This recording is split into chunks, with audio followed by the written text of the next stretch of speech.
నమస్తే.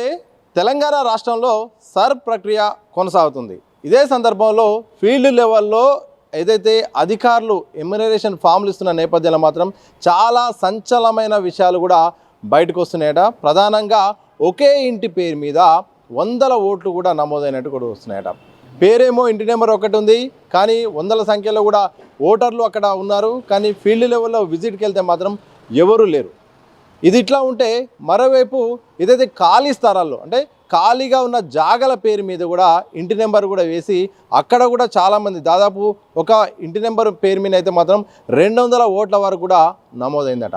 ఇలా మొత్తానికైతే మాత్రం ఇటు ప్రధానంగా హైదరాబాద్ శివార్లో భారీ స్థాయిలో వ్యక్తుల పైన పెద్ద ఎత్తున కూడా ఓటర్లను అయితే మాత్రం శరవేగంగా నమోదు చేయించినట్టయితే మాత్రం దర్యాప్తులో తెలుస్తుంది. ప్రధానంగా హైదరాబాద్ శివారు ప్రాంతాలైన రంగారెడ్డి, అలాగే ఇటు సంగారెడ్డి, దాంతోపాటు ఇటు మెదక్, మేడ్చల్ ఈ ప్రాంతాల్లో అయితే మాత్రం ఎవరైతే ఈ కూలీలు ఉంటారో ఆ కూలీల పేరు మీద అయితే మాత్రం పెద్ద ఎత్తున ఓటర్లు కావాలని నమోదు చేయించారు. ఇప్పుడు ఫీల్డ్ లెవెల్లో కనుక చూస్తే మాత్రం ఒక్కరు కూడా కనిపించని పరిస్థితి అయితే మాత్రం కనిపిస్తూ ఉన్న సందర్భం కనిపిస్తూ ఉంది.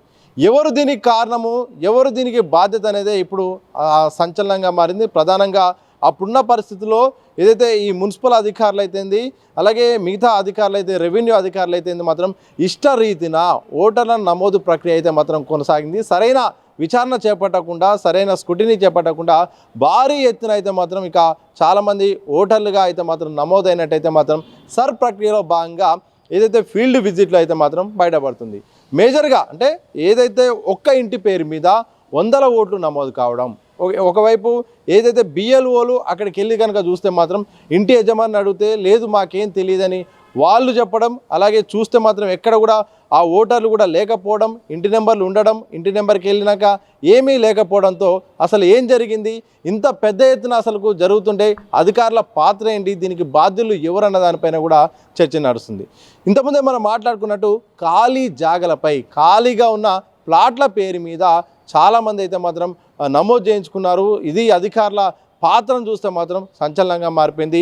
ఇది 2 సమస్యలు అయితే, మూడొక అంశం అయితే మాత్రం బిఎల్ఓల పాత్ర. బిఎల్ఓలు వాస్తవానికి అయితే మాత్రం ప్రతి ఇంటికి వెళ్ళాలి, ఇంటింటికి వెళ్ళి ఆ ఎమ్యునరేషన్ ఫామ్లు ఇవ్వాలి, ఫామ్లు ఇచ్చిన తర్వాత డేటా తీసుకోవాలి, ఇంట్లో ఉంటున్నారో లేదో చూసుకోవాలి, అవన్నీ తీసుకోవాల్సిన అవసరం ఉంటుంది. కానీ బిఎల్ఓలు పూర్తి స్థాయిలో అయితే మాత్రం ఇంటికి వెళ్ళట్లేదు. ఒక ప్రాంతంలో కూర్చొని ఓ ఫంక్షన్ హాల్లోనో, ఓ కమ్యూనిటీ హాల్ దగ్గరనో ఒక దగ్గర కూర్చొని ఒకేసారి మొత్తం కూడా కనుక్కొని మొత్తం ఫారాలు నింపుతున్నట్టయితే మాత్రం వార్తలు వస్తున్నాయి. ఇందులో భాగంగా ఫీల్డ్ విజిట్ చేయకపోతే మాత్రం నిజమైన ఓటర్లు ఎవరు, అసలు బోగస్ ఓటర్ల గుర్తింపు ప్రక్రియ ఎలా కొనసాగుతుందనే ఒక ప్రశ్నలు కూడా లేవనెత్తుతున్నారు. అంటే బిఎల్ఓలు వాస్తవానికి అయితే మాత్రం ఇంటింటికి వెళ్ళాలి, విజిట్ చేయాలి, స్క్రూటినీ చేయాలి, అవన్నీ రాసుకోవాలి, వెరిఫై చేసుకుని ఈ అడ్రస్లో ఆ ఓటర్ ఉంటున్నారా లేదా తెలుసుకోవాలి. ఇవన్నీ తెలుసుకోవాల్సిన సందర్భంలో ఒకే ప్రాంతంలో ఉంటూ కూడా జరగడం, ప్రధానంగా ఈ హైదరాబాద్ నగర శివారు ప్రాంతాల్లో అయితే మాత్రం చాలా మందకోటిగా ఈ యొక్క బిఎల్ఓల ఫీల్డ్ విజిట్ అయితే కొనసాగుతుంది అని కూడా వార్తలు వస్తున్నాయి. ఇదే సందర్భంలో ఇలా ఒక్కొక్కరి పాత్ర పైన కూడా చర్చ జరుగుతుంది. ముందుగా చర్యలు తీసుకోవాల్సిన అవసరం ఉందని కూడా చాలామంది మాట్లాడుతున్నారు. ఇలా పెద్ద ఎత్తున లక్షలాది ఓట్లను ఒక్కసారిగా నమోదు చేయించడం వల్ల కూడా ప్రజాస్వామ్యంలో బోగస్ ఓట్ల పాత్ర తగ్గించే ఉద్దేశంతో ఈసీ ముందుకెళ్తున్న సందర్భంలో అధికారుల తీరు పట్ల అధికారులపై చర్యలు ఉండాలి, చర్యలు తీసుకుంటే బాగుంటుందని కూడా ఒక ప్రశ్నలు అయితే వినిపిస్తున్నాయి. ఇలా తెలంగాణ రాష్ట్రంలో జూన్ 25 నుండి అయితే మాత్రం ఏదైతే ఈ యొక్క సర్ ప్రోగ్రాం ప్రారంభమైంది, ఇందులో భాగంగా ఓ సమగ్ర ఓటర్ల జాబితా కోసం అయితే మాత్రం ఇంటింటి సర్వే చేస్తున్న నేపథ్యంలో కొన్ని ఆశ్చర్యకరమైన విషయాలు బయటకు వస్తున్నాయి. కొన్ని సందర్భాల్లో కూడా ఇంటింటికి వెళ్ళని సందర్భం కనిపిస్తుంది. విచిత్రాల సందర్భాలు అయితే మాత్రం ఈ సర్ ప్రోగ్రాంలో అయితే కనిపిస్తోంది. ఎందుకంటే ఓటర్ల డబుల్ ఓట్లు ఉన్నాయి, బోగస్ ఓట్లు ఉన్నాయి, చాలామంది కూడా ఏజ్ లేకున్నా కానీ ఓటింగ్ ఇచ్చారు. ఇలా రకరకాల ఆరోపణలు చేస్తున్న నేపథ్యంలో మొత్తానికైతే మాత్రం తెలంగాణ రాష్ట్రంలోని మేజర్గా పెద్ద ఎత్తున ఏదైతే ఈ హైదరాబాద్ శివారు ప్రాంతంలో ఇటుకల బట్టీకి సంబంధించిన కార్మికులు ఉంటారు. వాళ్ళు ఒక సమయానికి వచ్చి ఇటుకలు చేసే సమయానికి వచ్చిన తర్వాత వెళ్ళిపోతారు. కానీ అలాంటి వారిని వేలాది వేలాది మందిని కూడా ఒక్కసారిగా ఇబ్బడి ముబ్బడిగా శరవేగంగా అయితే మాత్రం ఓటర్ల జాబితాలో కూడా నమోదు చేయించారు. అలాగే నమోదు చేయించిన సందర్భంలో కూడా అడ్రస్లు కనుక చూస్తే మాత్రం అందరికీ ఆశ్చర్యానికి గురి చేసేలాగా కనిపిస్తున్నాయి. ఇంతకుముందే మనం మాట్లాడుకున్నట్టు ఒక్క ఇంటి నెంబర్పై వందలాది ఓటర్లు నమోదైనట్టు అడ్రస్లు కూడా ప్రూఫ్లు కూడా ఒకే ఇంటిపై ఉన్నాయి. ఇంటికెళ్ళి చూస్తే నలుగురు ఉండాల్సిన ప్రాంతము, అలాగే నలుగురు దగ్గర 100 పేర్లు ఎట్లా నమోదు చేయిస్తారు? ఆ యజమాని అడిగితే మాత్రం యజమాని కూడా నాకేం తెలియదు, ఇక్కడ ఇంతే ఉంటారంటూ కూడా ఆయనే నీళ్లు నమలడం. ఆ తర్వాత బిఎల్ఓలు కూడా షాకు గురి కావడం, అంటే ఒకే దగ్గర ఒకే ఇంట్లో కూడా వందల సంఖ్యలో ఉండడం ఏంటని కూడా ఇటు బిఎల్ఓలు షాక్ అవుతున్నారు. ఇదే సందర్భంలో ఇటు రెవెన్యూ అధికారుల పాత్రనా, మున్సిపల్ అధికారుల పాత్రనా అంటూ కూడా ఇటు ప్రశ్నలు వినిపిస్తున్నాయి. మరోవైపు ఖాళీ జాగాలు, సరే ఒక ఇంటి పేరు మీద 100 ఓటర్లు ఉన్నారంటే ఓకే, దాన్ని పక్కన పెడదాం. కానీ ఏకంగా అసలు ఇల్లు లేని ప్రాంతంలో ఖాళీ జాగా పేరు మీద ఏకంగా ఇంటి నెంబరు క్రియేట్ చేసి ఫ్లాట్ల పేరు మీద మొత్తానికైతే మాత్రం వందలాది ఓట్లను కూడా అక్కడ నమోదు చేయించారు. అదే ఇప్పుడు సర్ ప్రక్రియలో చాలా షాకింగ్ గురి చేస్తుంది. మరి ఇలాంటి సందర్భంలో మరి అధికారుల పాత్ర ఎట్లా ఉండబోతుంది?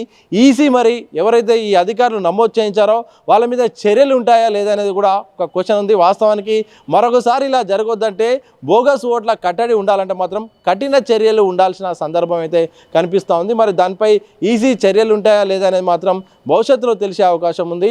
ఇలా ఒకవైపు ఖాళీ ఇంటి పేరు మీద, ఖాళీ జాగాల పేరు మీద ఇల్లు ఉన్నట్టుగా ఇంటి మీద ఉండటం, ఇదే సందర్భంలో ఒక్క ఇంటి పేరు మీద వందలాది ఓటర్లు కూడా నమోదు చేయించడం ఒకే ఎత్తు అయితే, ఫీల్డ్ విజిట్లో భాగంగా బిఎల్ఓలు అయితే మాత్రం పూర్తి స్థాయిలో వెళ్ళట్లేదు. ఎందుకంటే అక్కడ బూత్ లెవెల్ ఆఫీసర్లు అయితే మాత్రం తప్పకుండా వెళ్ళాల్సిన అవసరం ఉంటుంది, వెళ్ళి కూడా తెలుసుకోవాల్సిన అవసరం ఉంటుంది. కానీ చాలామంది బిఎల్ఓలకు సరైన శిక్షణ లేకపోవడము, సరైన అవగాహన లేకపోవడము, స్కిల్స్ లేని వారిని కూడా బిఎల్ఓలకు కూడా రిక్రూట్ చేసుకోవడం ఒక కారణము.